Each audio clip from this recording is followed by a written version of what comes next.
"Ah, if you're going to be jealous every time I go somewhere, just leave," Kiera said, zipping her suitcase with sharp, deliberate motions. I watched from the bedroom doorway as my wife of 12 years packed designer clothes for what she called a work conference in Las Vegas. 2 guys from her office were going. Aiden Voss, the revenue optimization consultant with the expensive watch and wandering eyes. Tom Chen, her project partner who always seemed to text her after hours. "I'm not jealous," I said, keeping my voice level. "I'm observant." Kiera spun around, her auburn hair catching the morning light streaming through our bay windows. At 38, she still commanded attention in every room she entered. Corporate HR director, sharp tongue, sharper ambition. She looked at me like I was a disappointing quarterly report. "Observant of what, exactly?" Her tone carried that familiar edge, the one she used on subordinates who questioned her decisions. "Nothing specific." I leaned against the doorframe, hands in my pockets. "Have a good trip?" The confusion that flickered across her face almost made me smile. She expected a fight, expected accusations and demands for explanations, expected me to play the role of the jealous husband she could dismiss with practiced ease. Instead, I walked downstairs to make coffee. My name is Lennon Brasken. 42 years old, construction project manager, failed novelist turned practical man. I coordinate building projects around our coastal main city, the kind of work that requires patience, planning, and the ability to see problems before they become disasters. Kiera followed me to the kitchen, wheeling her suitcase behind her like a weapon. "That's it? No questions about the itinerary? No demands to check my phone?" "Should I have questions?" I poured coffee into my favorite mug, a chipped ceramic thing from a job site 3 years ago. "You're adults. You can handle yourselves." She stared at me for a long moment. I could see her mental gears turning, trying to process this unexpected response. Kiera thrived on drama, on being the center of attention, even when that attention was negative. My calm acceptance clearly wasn't part of her script. "The flight leaves at 2, she said finally. "I'll be back Sunday night." "Safe travels." I kissed her cheek, a brief, polite gesture between strangers. She smelled like expensive perfume and ambition. After she left, I sat at our kitchen table and opened my laptop. The house felt different without her energy filling every corner. Quieter. More honest, somehow. I'd been married to Kiera long enough to recognize the signs. The late-night texts she hid. The sudden interest in weekend team-building exercises. The way she mentioned Aiden's name just a little too often, with just a little too much enthusiasm. But I wasn't the jealous husband she wanted me to be. I was something more dangerous. A patient man with time to think. My first move was simple. I opened our shared calendar and paused the synchronization. Then I changed the password on our joint cloud storage. Nothing dramatic, nothing she'd notice immediately, just small adjustments to the foundation of our digital life. Next, I pulled up the family phone plan. Kiera had insisted we use location sharing for safety reasons. She could see where I was at any time. What she didn't realize was that the feature worked both ways. Her phone was currently at Portland International Airport. Then it would be in Las Vegas, and I would know exactly where she went, whom she met, and how long she stayed. My phone buzzed. A text from Seren, Kiera's best friend since college. "Hey stranger, coffee later? Want to catch up while Kay is out of town?" Seren, 41 years old, artist, owner of a converted loft in the old textile district. Kiera's confidant and my occasional ally in navigating my wife's more complicated moods. She had dark hair, paint-stained fingers, and the kind of observational skills that came from years of studying people for her portraits. "Sure," I typed back. "Your place at 4? Perfect. Bring wine." I smiled for the first time that morning. If Kiera wanted to play games in Vegas, I could play games here. And unlike my wife, I played to win. The morning passed slowly. I reviewed project timelines, answered emails, and made calls to suppliers. Normal work for a normal day. But underneath the routine, I felt something shifting, a decision crystallizing. At 3:30, I drove across town to Seren's loft. The building used to manufacture textiles in the early 1900s, all brick walls and tall windows. Now it housed artists, freelancers, and people who valued character over convenience. Seren answered the door in paint-splattered jeans and an oversized sweater. Her workspace occupied most of the main floor, canvases, easels, and the organized chaos of someone who created beautiful things from nothing. "You look terrible," she said, stepping aside to let me in. "Thanks, you always know exactly what to say." "It's a gift," she gestured toward a small seating area near the windows. "Wine's already open. Hope you like red." I settled into a worn leather chair while Seren poured 2 generous glasses of something that probably cost more than I spent on lunch in a week. "So," she said, curling up on the couch across from me. "Want to talk about why you look like someone stole your favorite hammer?" "Kiera's in Vegas with her work friends." "I know," she told me.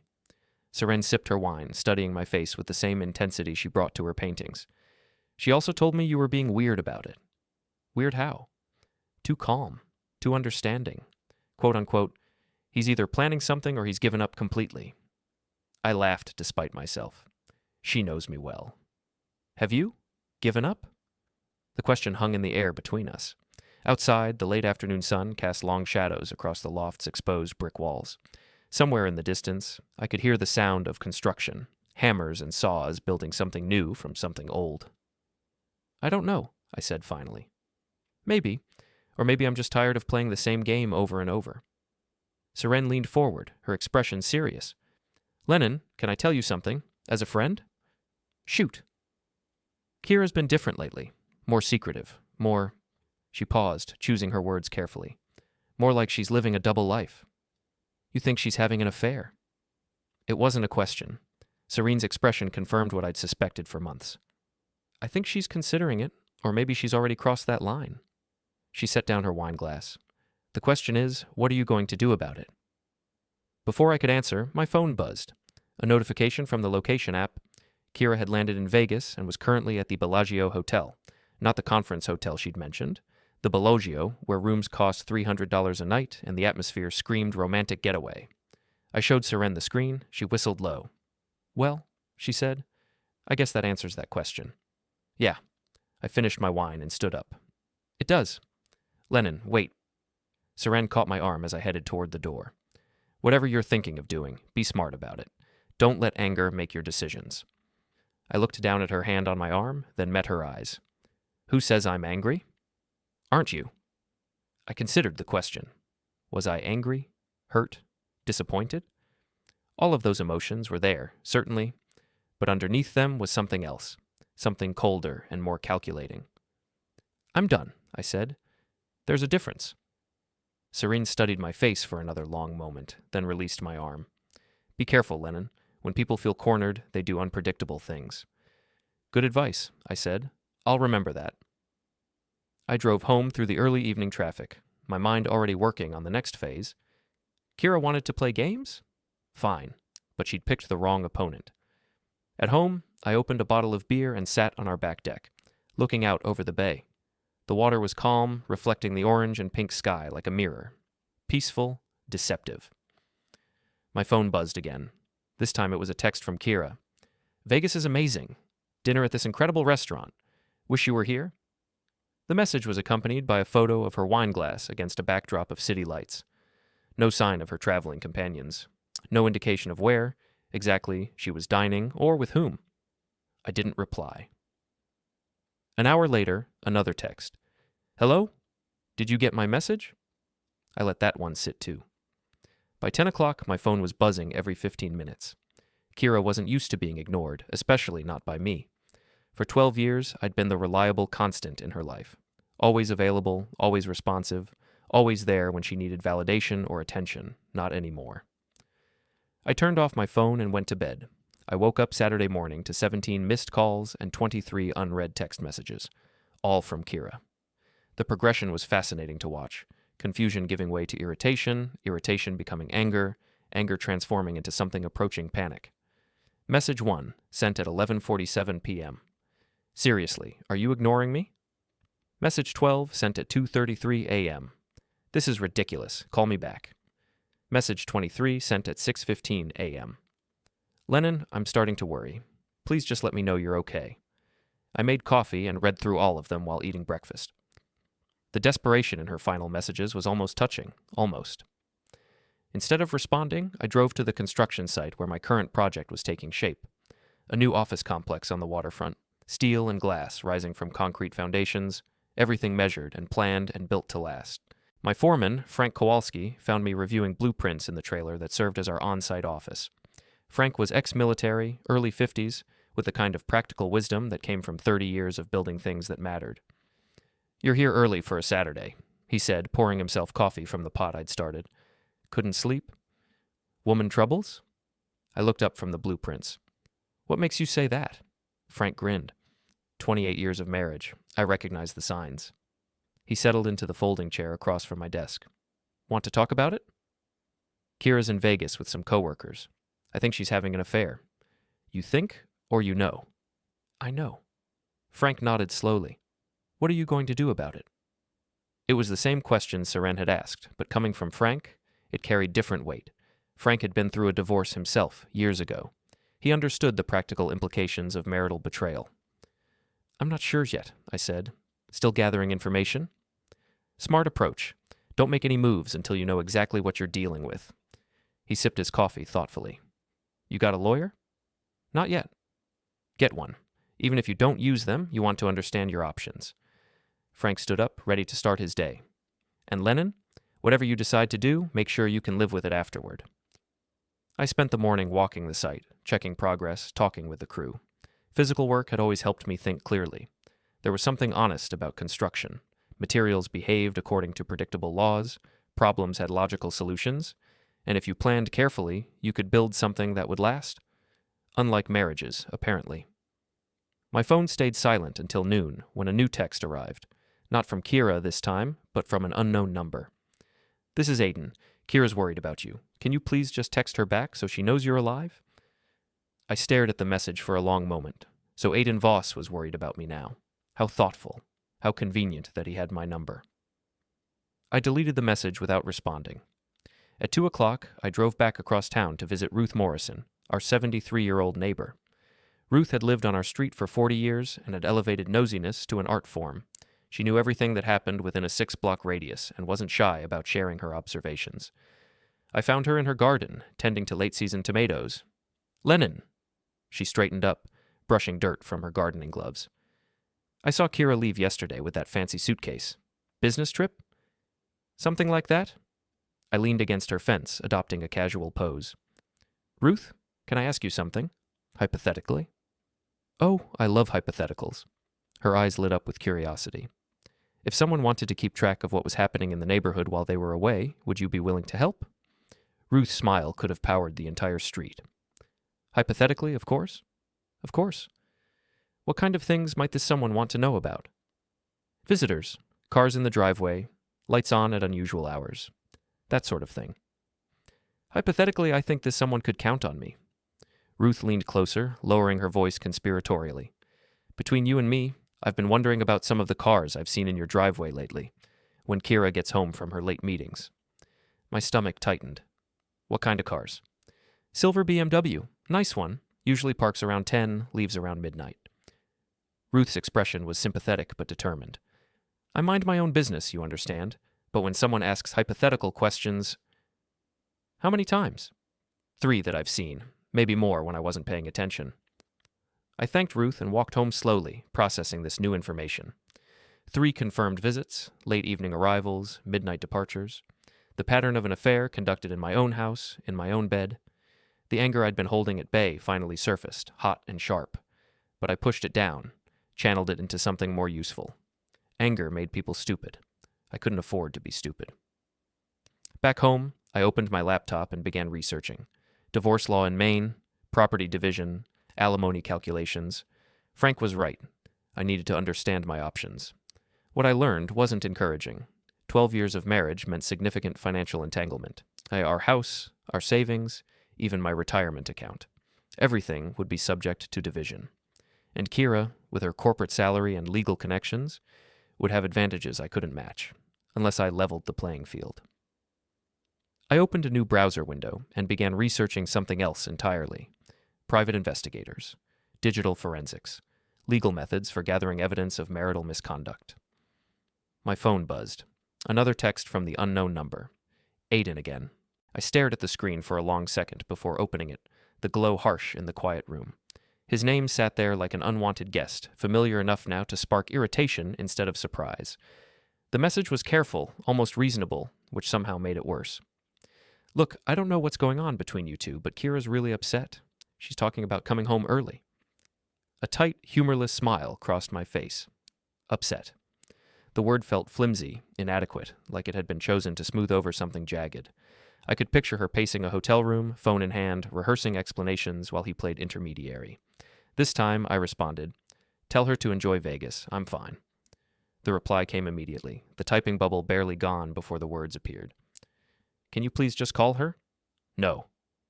I didn't elaborate. I didn't soften it. I locked the phone and then powered it down completely, the screen going black in my hand. The sudden silence felt intentional, earned. I set the phone face down on the counter and left it there. I spent the rest of the afternoon planning, not just my response to Kiera's affair, but my entire future. I paced the house, sat, stood again, letting thoughts circle and collide. What did I want? What was I willing to fight for? What was I prepared to lose? The questions weren't abstract anymore. They had weight, consequences. I thought about work, about the house, about friendships that might fracture along fault lines I hadn't known were there. I imagined different versions of my life branching off from this moment, some lonely, some quieter, some unexpectedly free. By evening, I had a rough strategy. It wasn't pretty, and it wasn't particularly noble, but it was practical. It relied on timing, on documentation, on restraint where instinct screamed for confrontation. And unlike my marriage, it might actually work. Sunday morning brought a new development. I woke up to find Seren sitting on my back deck, drinking coffee from a travel mug and watching the sunrise over the bay. The sliding door was open just enough to let in cool air and the faint smell of salt. She sat comfortably, like she belonged there, legs tucked beneath her chair, the sky painted in pale oranges and pinks behind her. "Your door was unlocked," she said when I joined her outside. "Hope you don't mind the intrusion." "How long have you been here?" I asked, rubbing sleep from my eyes as I took in the scene, the calmness of it at odds with the knot in my chest. "About an hour. I brought pastries." She gestured toward a bakery bag on the small table between our chairs, the paper already translucent with grease. "And information." I poured myself coffee from the pot inside, the familiar routine grounding me, and settled beside her. "What kind of information?" "The kind you're not going to like." Serene's expression was serious, the casual warmth gone. "I talked to Monica yesterday. Monica Chen from Kiera's office." I knew Monica. Tom's wife, Kiera's occasional lunch companion, part of the corporate social circle that revolved around networking and advancement. Someone who knew how to listen without seeming to, who collected details the way others collected business cards. "What did she say?" "That Kiera and Aiden have been spending a lot of time together lately. Office meetings that run late, business dinners that last until midnight." Seren took a sip of her coffee. "Monica thinks it's been going on for months." The words settled heavily, rearranging the timeline in my head, filling in gaps I hadn't known how to explain. "Did she say anything else?" Seren hesitated, her fingers tightening slightly around the mug.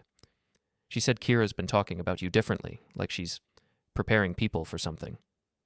"Preparing them for what?" I asked, even though the answer felt close enough to touch.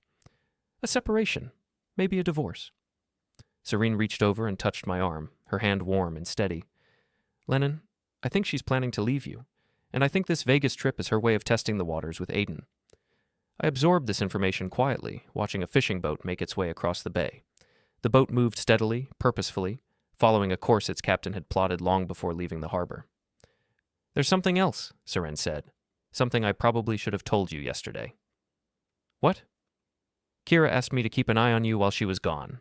She wanted me to report back on your mood, your activities, whether you seemed suspicious or upset." I turned to look at her. "And are you going to report back?" Seren smiled, but there was no humor in it. "What do you think?" "I think Kiera doesn't know her friends as well as she thinks she does." "You'd be right about that." Seren stood up, gathering her coffee mug and the pastry bag. "Lennon, whatever you're planning, you don't have to do it alone." After she left, I sat on the deck for another hour, thinking. Kiera was planning to leave me, she was using this Vegas trip to audition her replacement life with Aiden, and she expected me to sit quietly at home, waiting for her to return and deliver the news. She was going to be disappointed. I turned on my phone and scrolled through the accumulated messages. More texts from Kiera, increasingly frantic. Several more from Aiden, trying to play peacemaker. And one new message from a number I didn't recognize. "Lennon, this is Tom Chen. I think we should talk when Kiera gets back. There are some things you need to know." Interesting. Very interesting. I spent Sunday afternoon making calls. A lawyer Frank had recommended. A private investigator who specialized in marital cases. A financial advisor who could help me understand my options for protecting assets. By evening, I had appointments scheduled for the following week and a clearer picture of the battlefield. Kiera thought she was playing chess while I played checkers. She was about to learn otherwise. My phone rang at 9 o'clock. Kiera's name on the display? I let it go to voicemail. Kiera came home Sunday night like a storm front moving in from the ocean, all energy and drama and barely contained turbulence. I heard her taxi pull up at 11:15, heard her heels clicking on the front walk, heard her fumbling with keys at the door. I was in my study, reading a book about contract law and pretending to be absorbed in property rights statutes. Lennon? Her voice carried through the house, sharp with forced cheerfulness. I'm home. I didn't answer immediately. Let her wonder. Let her come find me. She appeared in the doorway a few minutes later, still wearing her traveling clothes, designer jeans, silk blouse, expensive jacket that probably cost more than most people made in a week. Her hair was perfect, her makeup fresh. She looked like someone returning from a successful business trip, not a weekend affair. Didn't you hear me calling? She asked. I looked up from my book. Welcome home. How was Vegas? It was... She paused, studying my face. It was good. Productive meetings, great networking opportunities. I'm sure. The silence stretched between us. Kiera shifted her weight, clearly expecting more questions, more engagement. When none came, she tried a different approach. Why didn't you answer my calls? I was worried about you. I was busy. Busy with what? I closed the book and set it aside. Work stuff, personal projects, the usual. Kiera moved closer, perching on the edge of my desk like she used to do when we were first married. Back then, the gesture had been affectionate. Now it felt calculated. Lennon, what's wrong? You've been acting strange since before I left. Have I? Yes. Distant, cold, like you're angry about something but won't say what. I leaned back in my chair, studying her face. She was good at this, the concerned wife act. If I didn't know better, I might actually believe she cared about my emotional state. I'm not angry, I said. I'm thinking. About what? About us? About where we're going? About whether we want the same things anymore? The color drained from Kiera's face. This clearly wasn't the conversation she'd expected to have tonight. What do you mean? I mean, maybe you were right the other day. Maybe I should leave. Leave? Her voice climbed an octave. Leave and go where? I don't know yet. But staying here, living like this, it's not working for me anymore. Kiera slid off the desk and began pacing the small room. Living like what? What's wrong with our life? Nothing's wrong with it. It's just not mine anymore. That doesn't make any sense. I stood up and walked to the window overlooking our backyard. The motion sensor light had triggered when Kiera arrived, illuminating the deck where Seren and I had shared coffee that morning, where I'd made my decision to stop playing defense. Kiera, when was the last time we had a real conversation? Not about schedules or bills or your work drama, but an actual conversation about something that mattered? We talk all the time. You talk, I listen. There's a difference. She stopped pacing and stared at me. So this is my fault? I talk too much? It's nobody's fault. People grow apart. It happens. Not to us. We're good together, Lennon. We work. I turned away from the window to face her. Do we? When's the last time you asked me about my work, my projects, my dreams? You don't really talk about that stuff. Because you don't ask. Kiera's composure was starting to crack. I could see the panic building behind her eyes as she realized this conversation wasn't going according to her script. Okay, fine. I'm asking now. Tell me about your work. Tell me about your dreams. It's too late for that. It's not too late. It's never too late. I almost smiled at the desperation in her voice. Kiera, 3 days ago you told me to leave if I couldn't handle your independence. Maybe you were right. I didn't mean it like that. I was just frustrated. About what? About... She gestured helplessly. About feeling suffocated. About feeling like I couldn't have friends or take trips or make decisions without you questioning everything. I didn't question your trip. You were thinking it. I could see it in your face. What was I thinking? The trap was set. Kiera could either admit she was doing something worth questioning, or she could continue insisting I was being unreasonably suspicious. Either answer would reveal something important. You were thinking I was up to something inappropriate with Aiden or Tom. Was I wrong? The question hung in the air like smoke. Kiera's face went through several expressions: surprise, indignation, calculation, and finally a kind of resigned defiance. Nothing happened, if that's what you're asking. That's not what I'm asking. Then what? I'm asking if you wanted something to happen. Another long silence. Outside, I could hear the distant sound of waves against the rocky shoreline below our house. The tide was coming in. "I don't know," Kiera said finally. "Maybe. I don't know." It was the first honest thing she'd said since walking through the door. "Thank you," I said, "for being honest. So what now? You leave? We get divorced? Throw away 12 years because I had some confused feelings about a coworker? I don't know yet." "What do you mean, you don't know?" I walked past her toward the door. "I mean, I need time to think about what I want, about what's best for both of us." "Lennon, wait." She caught my arm as I reached the hallway. "Can we please just talk about this? Really talk?" I looked down at her hand on my arm. Her grip was tight, almost desperate. "We are talking about it, but not tonight. You're tired from traveling, and I'm tired of pretending everything's fine when it's not. So what happens tomorrow? Tomorrow I go to work. You go to work. We live our lives and see how we feel. That's it?" "That's it." I gently removed her hand from my arm and headed toward the stairs. "Where are you going?" she called after me. "To bed. Guest room. I think we both need some space." I heard her start to follow, then stop. When I reached the top of the stairs, I looked back to see her standing in the hallway, looking lost and smaller than I'd seen her in years. "Lennon?" "Yeah? I do love you. Whatever else is happening, I need you to know that." "I know," I said. "That's what makes this so hard." I closed the guest room door and sat on the edge of the narrow bed. Through the thin walls, I could hear Kiera moving around the house, opening and closing drawers, running water in the kitchen, pacing the living room. My phone buzzed. A text message. "How did it go?" "Seren?" "Better than expected," I typed back. "She's rattled." "Good. What's next?" "Phase 2. I turned off the phone and tried to sleep. Tomorrow, the real work would begin. Monday morning, I woke up before my alarm and found Kiera already gone. Her coffee mug sat in the sink, still warm. A note on the counter. "Early meeting. We'll talk tonight. K." I crumpled the note and threw it away. Then I called in sick to work and drove across town to meet with the private investigator I'd contacted over the weekend. James Crawford operated out of a small office above a used bookstore in the old downtown district.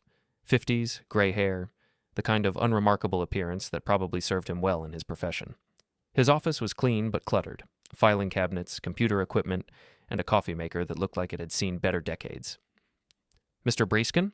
He gestured toward a chair across from his desk. "Thanks for coming in. I've reviewed your initial inquiry, suspected marital infidelity, possible financial implications for divorce proceedings." "That's right. Before we go any further, I need to be clear about what I can and can't do. I gather evidence through legal means only.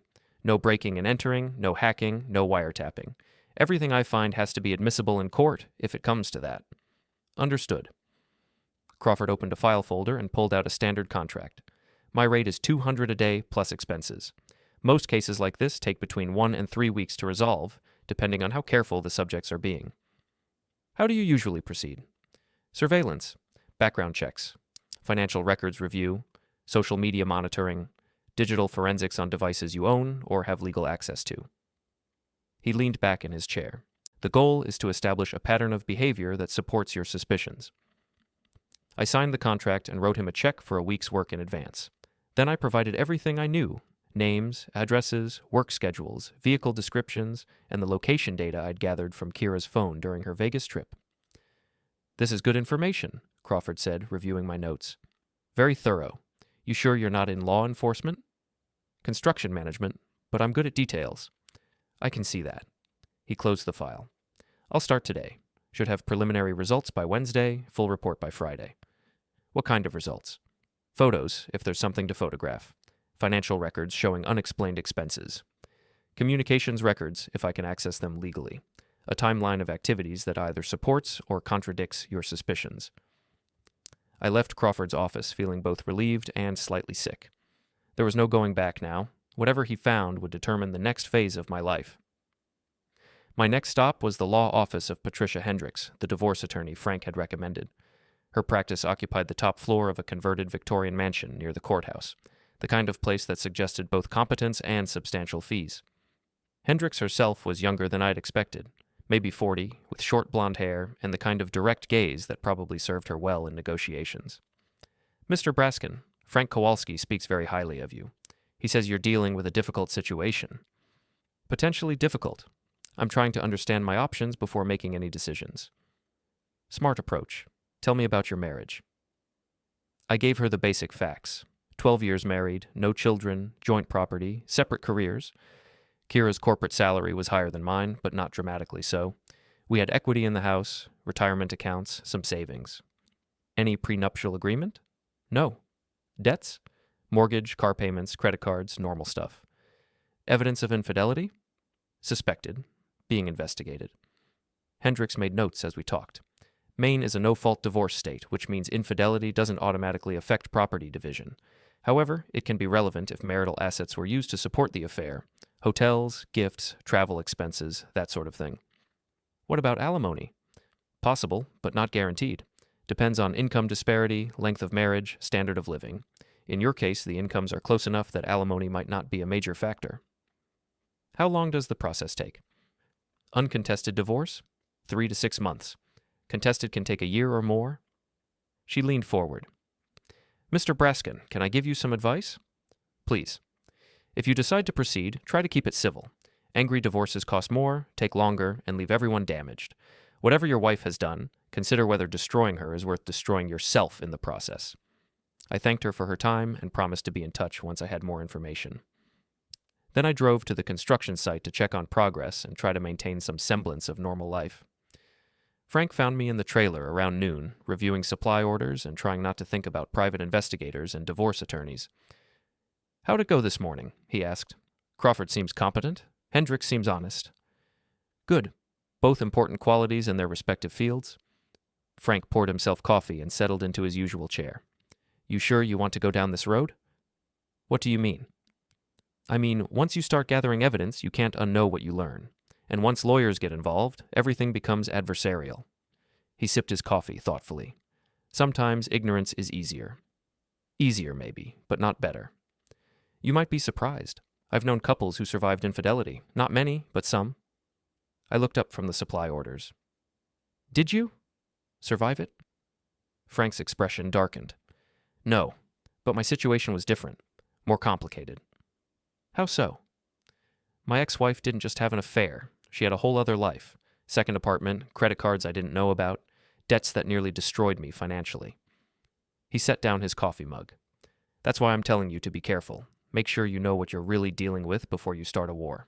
The afternoon passed slowly.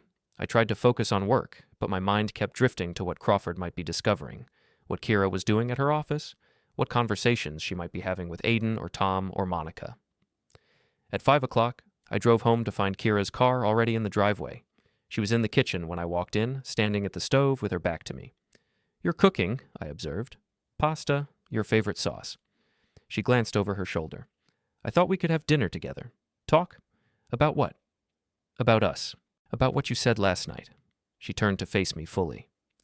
Lennon, I've been thinking all day about our conversation, about the things you said. And you're right. About some of it, anyway. I have been taking you for granted. Taking us for granted. I leaned against the kitchen counter, maintaining distance. Okay. I want to fix that. I want to fix us. How? However you want. Counseling, maybe. Or we could take a trip together.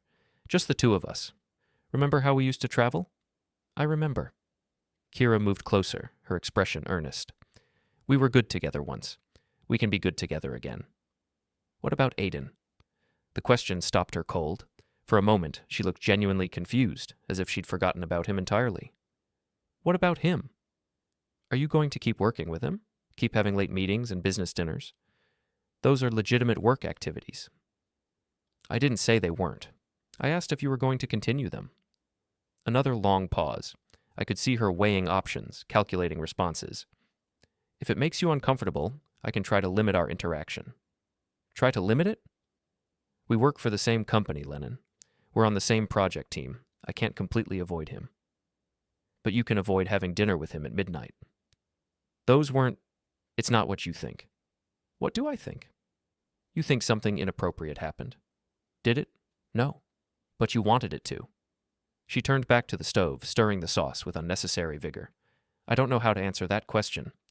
Honestly would be good. Honestly? Yes. Sometimes I wondered what it would be like. But wondering isn't doing. No, it's not. I pushed off from the counter. But it's not nothing either. So what do you want from me? Complete honesty about every thought I've ever had about another man. I want you to decide what you want, really want, not what you think you should want, or what's convenient, or what looks good on paper, what you actually want. I want us to work. Because you love me, or because divorce is complicated? She turned off the burner and faced me again. Both. Is that allowed? Despite everything, I almost smiled. Yeah, it's allowed. So where does that leave us? I don't know yet. How long do I have to wait for you to figure it out? As long as it takes? We ate dinner in relative silence, making small talk about work and weather and everything except the elephant in the room. Kiera tried several times to steer the conversation toward our relationship, toward plans for the future, toward anything that might indicate forgiveness or reconciliation. I deflected each attempt politely but firmly. I wasn't ready to forgive, and I wasn't interested in pretending otherwise. After dinner, I helped clean up, then retreated to my study. Kiera followed, hovering in the doorway like she wanted to say something more. Lennon? Yeah? Are you going to sleep in the guest room again? Probably. For how long? I don't know. I miss you. I know. She stood there for another moment, then nodded and walked away. I heard her moving around upstairs, getting ready for bed, running water in the bathroom we used to share. My phone buzzed. A text from Crawford. Day 1 complete. Interesting developments. We'll call tomorrow. I turned off the phone and tried to read, but the words kept blurring together. Whatever Crawford had discovered, it was going to change everything. The only question was how much and in which direction. Outside, the wind was picking up, rattling the windows and sending leaves skittering across the deck, storm weather moving in from the ocean. Perfect timing. Crawford called Tuesday morning while I was driving to work. Can you meet this afternoon? I've got some things you need to see. What kind of things? The kind we should discuss in person. How's 4 o'clock? I spent the morning in meetings, reviewing project timelines and trying to concentrate on foundation inspections and material deliveries. But my mind kept drifting to Crawford's call, to the careful neutrality in his voice that suggested significant discoveries. At 4 o'clock sharp, I was back in his office above the bookstore. Coffee? He asked, gesturing toward the ancient machine in the corner. I'm good. Crawford opened a thick file folder and spread several photographs across his desk. Yesterday afternoon, after our meeting, I began surveillance of your wife's workplace. Standard procedure, establish patterns, identify associates, document activities. The first photograph showed Kiera leaving her office building at 5:30 p.m. The second showed her getting into a silver BMW in the parking garage. That's Aiden's car, I said. Aiden Voss, yes. Revenue optimization consultant, lives in the Harborview condos, drives a 2022 BMW 340i. Crawford pointed to the timestamp on the photo. They left the office together and drove to Ristorante Marino on Commercial Street. The next series of photos showed Kiera and Aiden at dinner. Intimate seating, wine, animated conversation. Their body language was unmistakably romantic, leaning close, touching hands across the table, the kind of focused attention that excluded the rest of the world. Dinner lasted 2 hours, Crawford continued. After that, they drove to his condo building. More photos. Kiera and Aiden in the parking garage, walking close together toward the elevator. A shot through a window showing them embracing in what appeared to be a living room. I maintained surveillance until midnight. She left alone, drove home. He stayed in the building. I studied the photographs, feeling strangely detached. Seeing the evidence was different from knowing it existed, more concrete, more final. There's more, Crawford said. Financial records. He pulled out bank statements, credit card bills, receipts. Your wife has been using the joint credit card for expenses related to this relationship. Dinners, hotels, gifts. I found charges going back 3 months. How much? Roughly $4,000. Not enormous, but enough to establish a pattern. Crawford opened another folder. I also ran background checks on both subjects. Your wife's record is clean, no surprises there, but Aiden Voss has some interesting history. Such as? 2 previous relationships with married women. Both ended badly. One resulted in a restraining order, the other in a harassment complaint that was later dropped. I absorbed this information slowly. So, he has a pattern. Appears so. He targets married women, probably enjoys the drama and complexity. The chase, you might say. What happened to the other relationships? Both women left their husbands. One relationship lasted 6 months, the other less than 3. In both cases, Voss lost interest once the women were available full-time. Crawford leaned back in his chair. Mr. Brasken, in my experience, men like Voss aren't looking for genuine relationships. They're looking for excitement, for the thrill of taking something that belongs to someone else. Once they have it, the appeal fades. You think he'll lose interest in Kiera? I think he already has, to some extent. The surveillance suggests she's more invested in this relationship than he is. What do you mean? Crawford pointed to one of the dinner photos. Look at their positioning. She's leaning toward him, maintaining eye contact, engaged. He's leaning back, checking his phone, distracted. Classic signs of unequal investment. I studied the photo more carefully. Crawford was right. Kiera looked like a woman in love, while Aiden looked like a man going through the motions. So, what's your assessment? Your wife is having an affair, but it's probably not going to last much longer. Voss is already pulling back, and she's probably starting to sense it. My guess is she'll either end it voluntarily within the next few weeks, or he'll end it for her. And then? Then she'll either confess to you and try to rebuild your marriage, or she'll find someone else to fill the void. Depends on what she's really looking for. Crawford gathered the photos and documents into a neat stack. The question is, what do you want to do with this information? I'm not sure yet. You have several options. Confront her directly. Use the evidence in divorce proceedings. Or wait and see if the affair burns out naturally. What would you recommend? That depends on your goals. Do you want to save your marriage, punish your wife, protect your assets, end the relationship cleanly? I want her to understand the consequences of her choices. Crawford nodded slowly. That's a different goal entirely, and it requires a different strategy. What kind of strategy? The kind that makes her face the reality of what she's doing, rather than living in the fantasy she's created. He leaned forward. But be careful, Mr. Brasken. Revenge has a way of consuming the people who pursue it. I left Crawford's office with copies of all the evidence and a mind full of possibilities. The drive home took me past Ristorante Marino, where Kiera and Aiden had shared their intimate dinner just 24 hours earlier. The restaurant looked elegant and expensive, exactly the kind of place Kiera would choose for a romantic evening with someone else's money.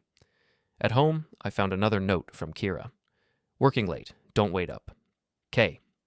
I called the main number for her office and asked to be transferred to Kiera Brasken. I'm sorry, Ms. Brasken left for the day around 5, the receptionist said.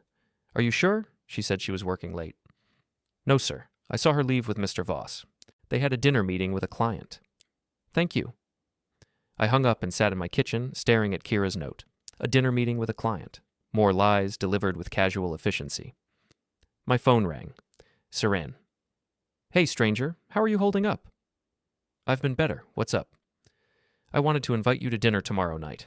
Nothing fancy, just pasta and wine and conversation. I don't know if that's a good idea. Why not? Because Kiera might not understand. Kiera's not invited. I paused, considering the implications. Having dinner with Seren while Kiera was conducting her affair would be provocative. It would also be satisfying in a way I wasn't entirely comfortable acknowledging. Okay, I said. What time? 7.